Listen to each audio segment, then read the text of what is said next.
How's it going, guys? Anxious Cynic back again with another Mine-imator tutorial. It's a little bit early, but I got my coffee and I'm ready to record. So some of you guys have asked me for quite a while now about realistic physics and how to do things in Mine-imator. How do you pick up a block? How do you place a block?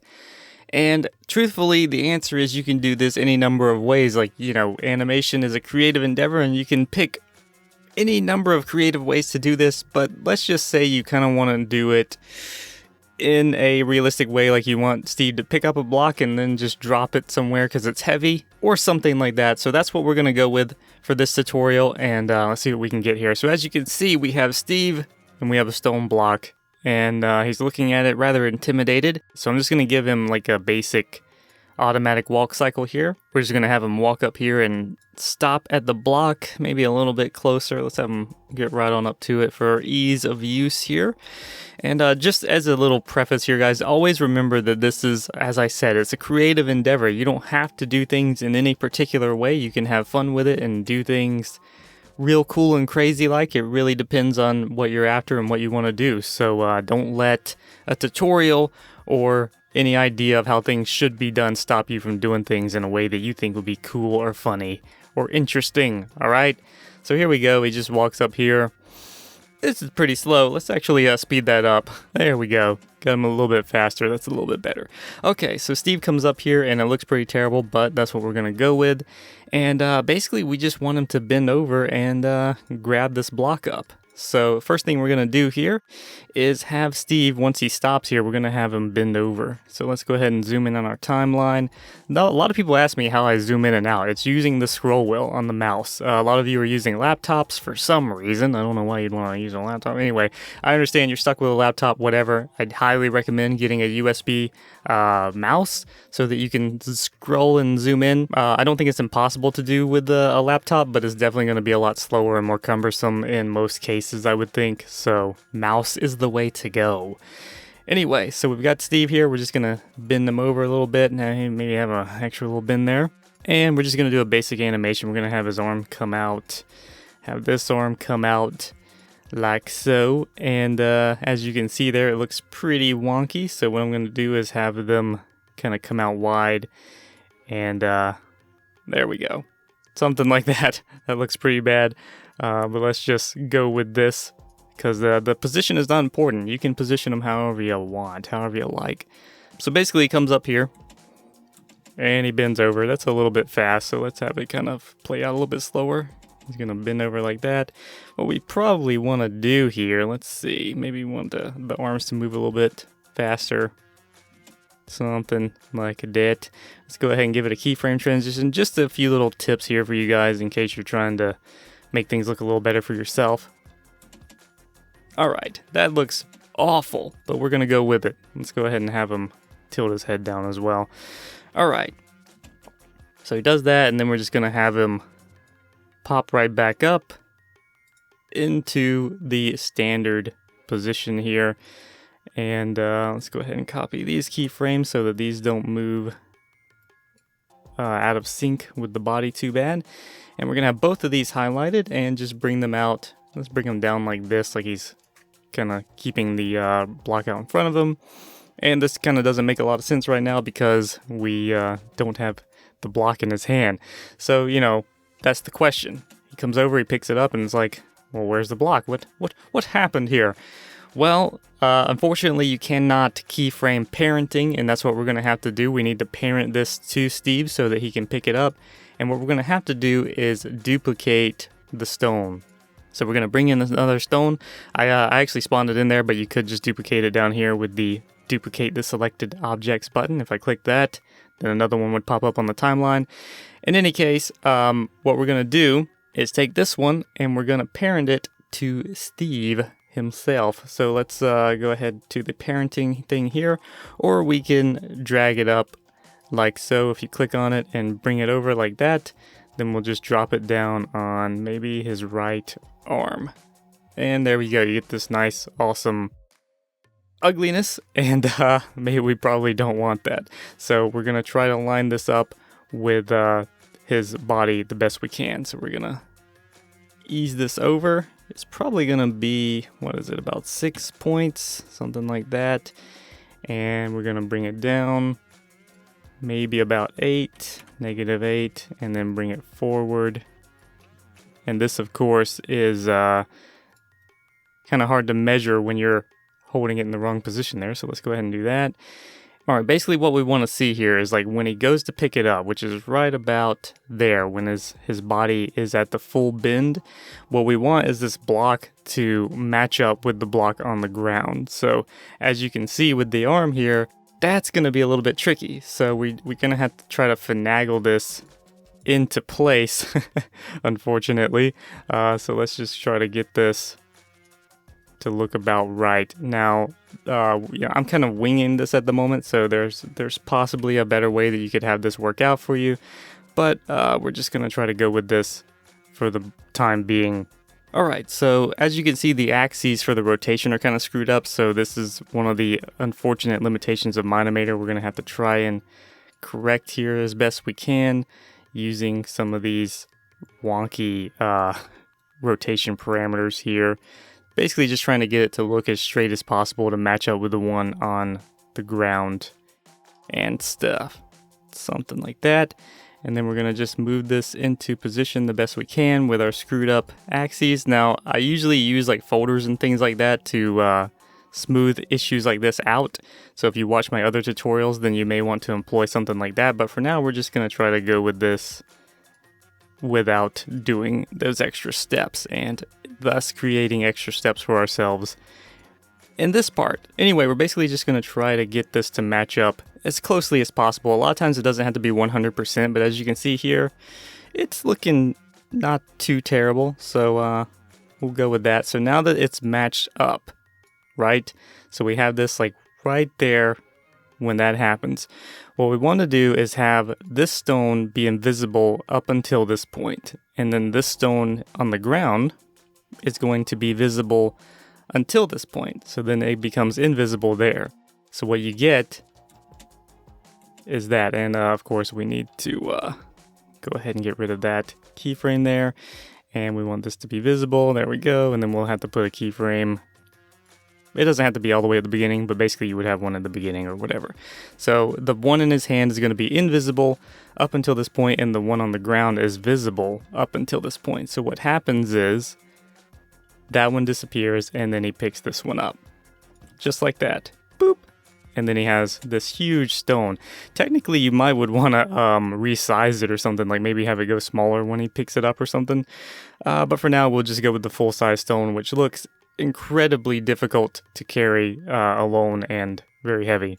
There you go. That's how you would pick up a stone. Hopefully, if you're doing something, you would have a little bit easier time with that than the finagling we had to do with the axes and stuff, but that's what it is. Okay, so he picks it up and looks pretty good there for some basic movement. Maybe I'll be able to create something a little bit better to show you guys as a preview. So if you saw a cool preview at the beginning of this tutorial, then I spent some extra time and care to make something that looked pretty good to show you what you can accomplish yourself. Anyway, let's just have Steve kind of look around a bit. Maybe he wants to kind of scope out what his options are, where he's going to put it, and then he's just going to, go straight, because what else would you do?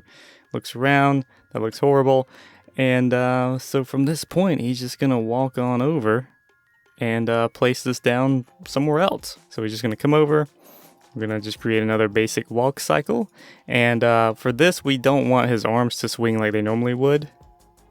So if you notice here, he's gonna do that, and we don't want that to happen. So what we're gonna do is remove the keyframes for the arms here.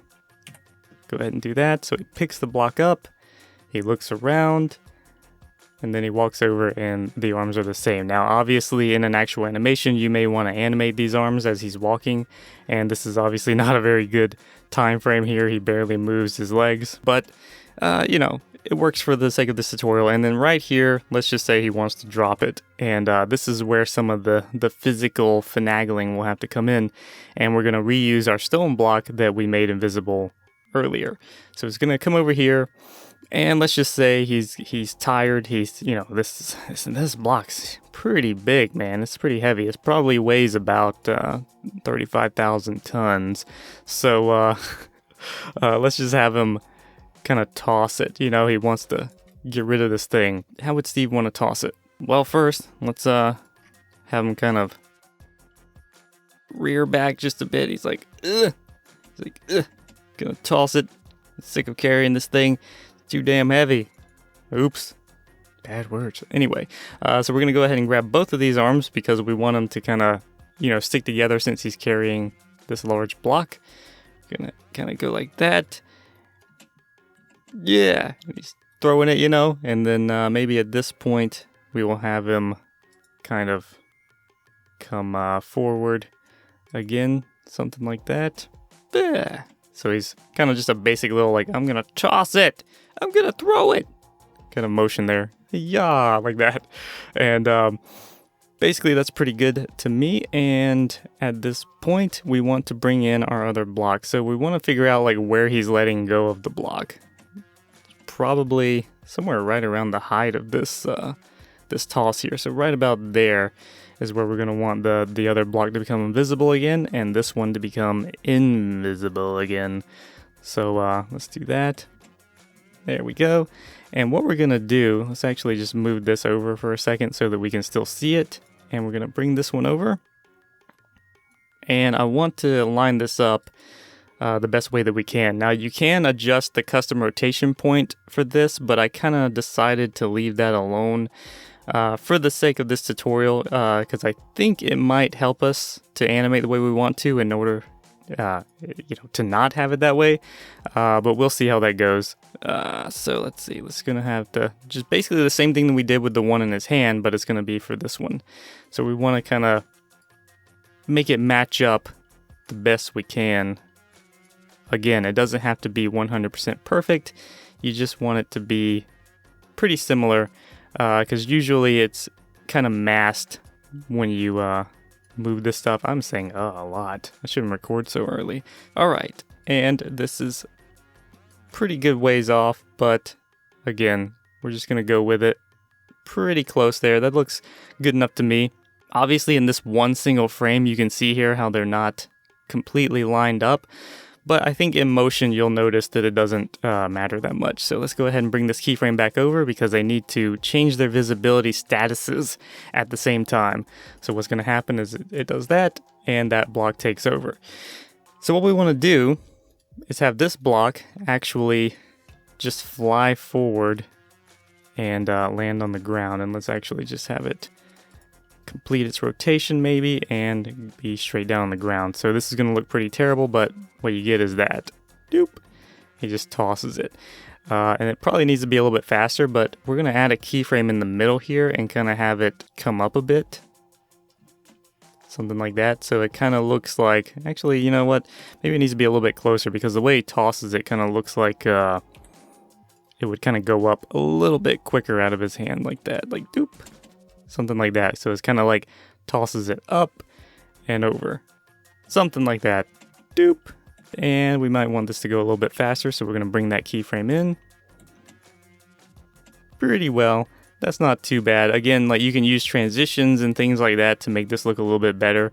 But I think this serves our purposes. So you could technically just do that and that's it. He just tosses it and there's your block. He moved it and he's good to go. And of course, at this point, after he lets it go, don't forget, you may want to bring his arms back down.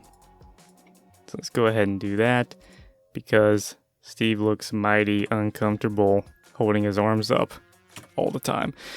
Okay, and then we're also going to just have his head kind of come over. Why not? There we go. Doop.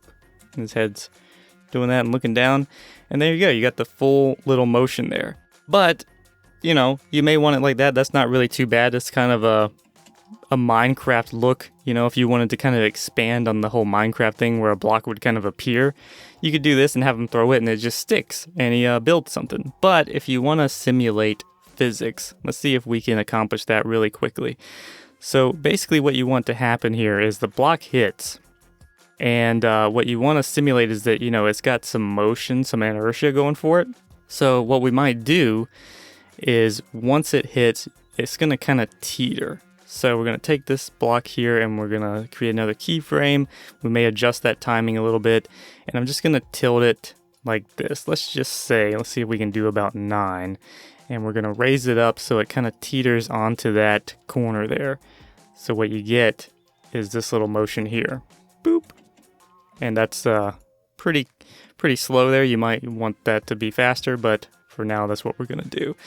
And as you can see, if you look really closely, let's get on this keyframe here.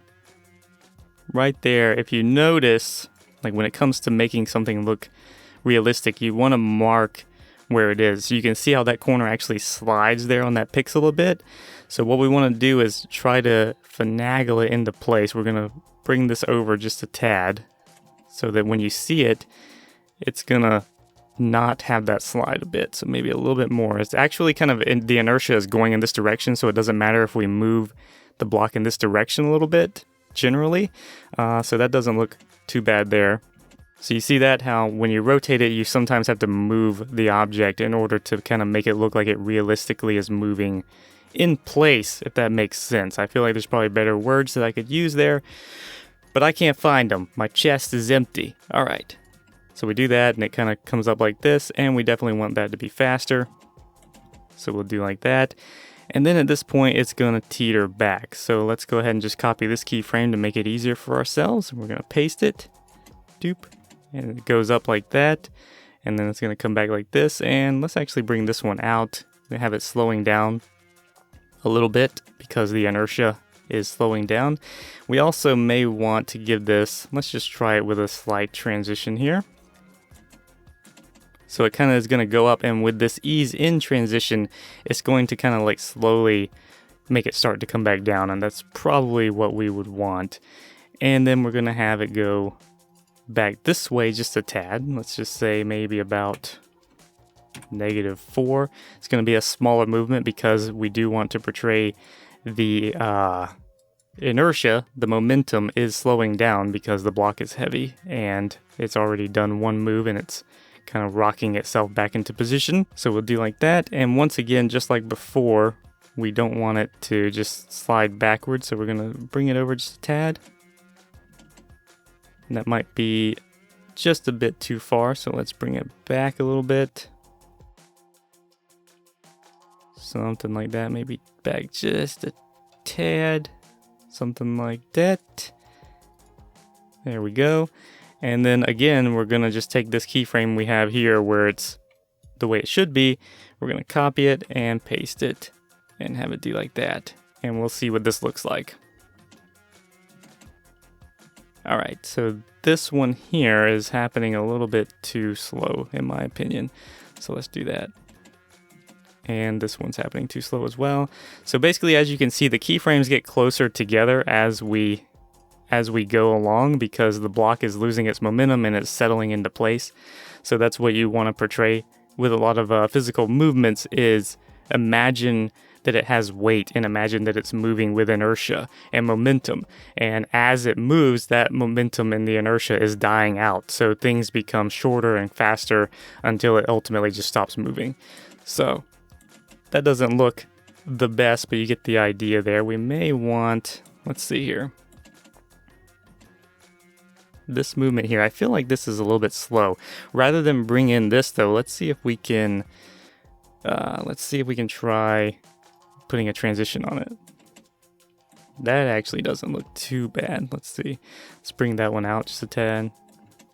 And another thing you can do, I don't know if this will work well for us, but we have these other transitions here, like this one, the ease out bounce. This may be the one we want. Let's actually bring this out because that's going to speed our movement up a bit.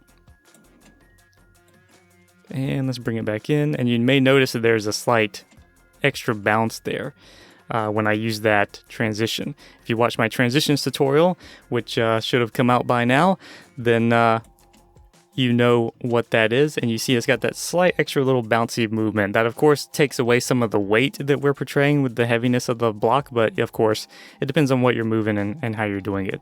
So let's just see what this whole thing looks like, shall we? And in order to make this easier to see, what I'm going to do, I'm going to bring a camera in, and we're going to select the camera, and we're going to parent it to Steve.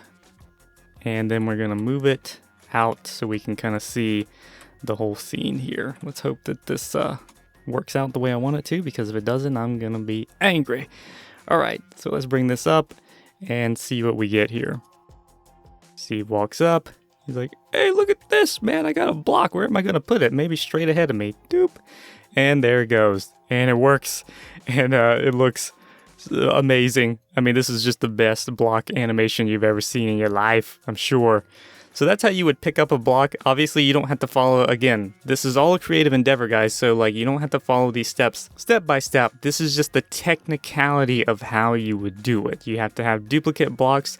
One needs to be parented and invisible so that when you pick it up, you change the visibility so that you can see them picking up the block. And then when you throw it, you're going to do the same thing but in reverse, depending on what your blocks are. And then you can portray physics, or you can have it just stick, or you could even just have Steve pick it up and it disappears like it would in Minecraft the game. And then when he like waves his arm, you'll just see the block appear in front of him. I have plenty of tutorials that should give you an idea of how to do that. But if you guys want to see, you know, an expansion on this tutorial and like how to do other things, feel free to leave questions and suggestions in the comments and I will see what I can do. But yeah, for now, this is what you get. Steve picks up the block, he walks over, he tosses it, and there's just a little bit of momentum and some rocking there when the block lands. And there you go. So that's it for this tutorial, guys. I hope it was helpful. I hope you learned something. I hope you enjoyed it. If you did, feel free to hit that like button, comment, and subscribe to become a citizen today. Share it with your friends and your family and your pets. And I will see you in the next video.